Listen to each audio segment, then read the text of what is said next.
Good morning, praise the lord. Blessing for nation મિનિસ્ટ્રીથી હું આપનો ભાઈ સેમ ક્રિશ્ચિયન. ઈશ્વર પિતાએ આજે આપણને આપેલા આજના એક નવા સુંદર દિવસે આપને પ્રભુ ઈસુ ખ્રિસ્તના નામમાં પ્રેમી સલામ પાઠવું છું. આજે આપણે ઈશ્વરના અદ્ભુત અને ખાતરીદાયક વચન પર પવિત્ર શાસ્ત્ર બાઇબલમાંથી તેનું મનન કરીશું. નીતિ વચનોનું પુસ્તક, તેનો 28મો અધ્યાય, તેની 20મી કલમ. ત્યાં લખ્યું છે, વિશ્વાસુ માણસ આશીર્વાદથી ભરપૂર થશે. અને હિન્દી અનુવાદ કહે છે, સચ્ચે મનુષ્ય પર બહુત આશીર્વાદ હોતે રહેતે હૈ. ભલાઓ, વચન એ તો વચન છે, અને પ્રભુનું વચન જે કહે છે એ પ્રમાણે હોય છે કે જ્યારે પ્રભુ કોઈ વિશ્વાસુ વ્યક્તિને જુએ છે ત્યારે પ્રભુ તે વિશ્વાસુ વ્યક્તિને આશીર્વાદ આપવાનું જાણે છે. લખ્યું છે કે જે નાનામાં વિશ્વાસુ રહે છે, પ્રભુ તેને મોટી બાબતો પર ઠરાવે છે. આ સંસારની અંદર લોકો માટે આશીર્વાદની વ્યાખ્યા ગાડી, બંગલો અને એમની સમૃદ્ધિ હોય છે. પરંતુ ઈશ્વરના દ્રષ્ટિકોણમાં આશીર્વાદની વ્યાખ્યા ફક્ત ભૌતિક બાબતો જ નથી હોતી, પરંતુ તેની સાથે આત્મિક બાબતો, તેની સાથે જીવનમાં શાંતિ, આનંદ એ બાબતો પણ હોય છે.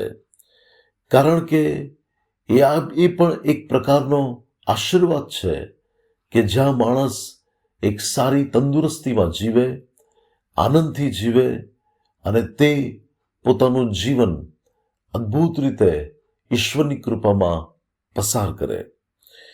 બાઇબલમાં તમે જુઓ તો ઇબ્રાહીમ માટે લખવામાં આવ્યું છે નહેમ્યાના પુસ્તકમાં કે તેનું અંતકરણ ઈશ્વરને વિશ્વાસુ માલુમ પડ્યું.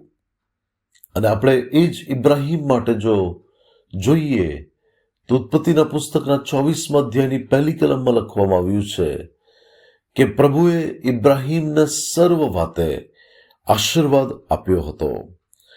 વલાઓ, પ્રભુને જ્યારે તેનું અંતકરણ વિશ્વાસુ માલુમ પડ્યું ત્યારે પ્રભુએ તેને આત્મિક અને ભૌતિક ક્ષેત્રમાં આશીર્વાદો આપ્યા અને તેને એક મોટો સરદાર એ કનાન દેશની અંદર પ્રભુએ બનાવ્યો. હું આપને કહેવા માંગુ છું, જીવનની અંદર સાચો આશીર્વાદ અને સાચી ભરપૂરીને પ્રાપ્ત કરવી હોય તો તેના માટે એક સાચું જીવન પણ આપણે જીવવું પડે.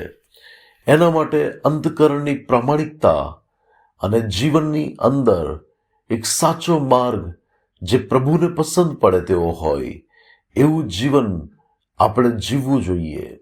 ત્યારે તો ભલાઓ, પ્રભુના આશીર્વાદો આપણા જીવનમાં અદ્ભુત રીતે કાર્ય કરશે. એ બહુ જ મહત્વનું છે કે જ્યારે આપણે વિશ્વાસુપણામાં પ્રભુને માન, મહિમા અને ગૌરવ આપતું જીવન જીવીએ છીએ ત્યારે તેના અદ્ભુત ફળો પણ આપણે આપણા જીવનની અંદર પ્રાપ્ત કરીએ છીએ. તમે શાસ્ત્રની અંદર જુઓ તો એવા ધર્મી વ્યક્તિઓ, ન્યાયી વ્યક્તિઓ જેઓ વિશ્વાસુપણાની પાછળ લાગ્યા અને એવા જીવનોને પ્રભુએ આશીર્વાદ આપ્યો છે.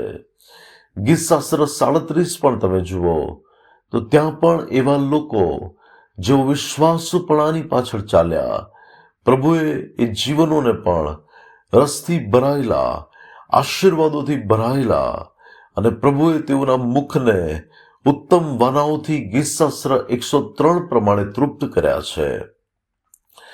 ભલાઓ, એ જ પરમેશ્વર આપણા જીવનોને પણ તૃપ્ત કરશે અને જે વ્યક્તિ વિશ્વાસુ હોય છે એના આશીર્વાદો તો વધતા ને વધતા જાય છે. પ્રભુ આજના પવિત્ર વચન દ્વારા આપણને આશીર્વાદિત કરે. આવો પ્રાર્થના કરીએ. સ્વર્ગીય પ્રભુ પિતા પરમેશ્વર, આજના પવિત્ર વચનના માટે તમારો આભાર માનું છું.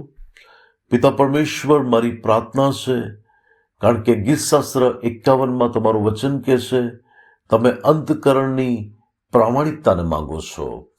પ્રભુ, તમે અમારું અંતકરણ વિશ્વાસુ જોવા માંગો છો.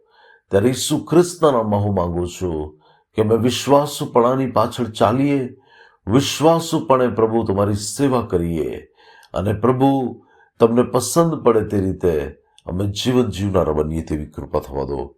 પ્રભુ ઈસુના નામમાં માંગીએ છીએ. આમીન. May God bless you. Have a blessed day. Shalom and happy Sunday.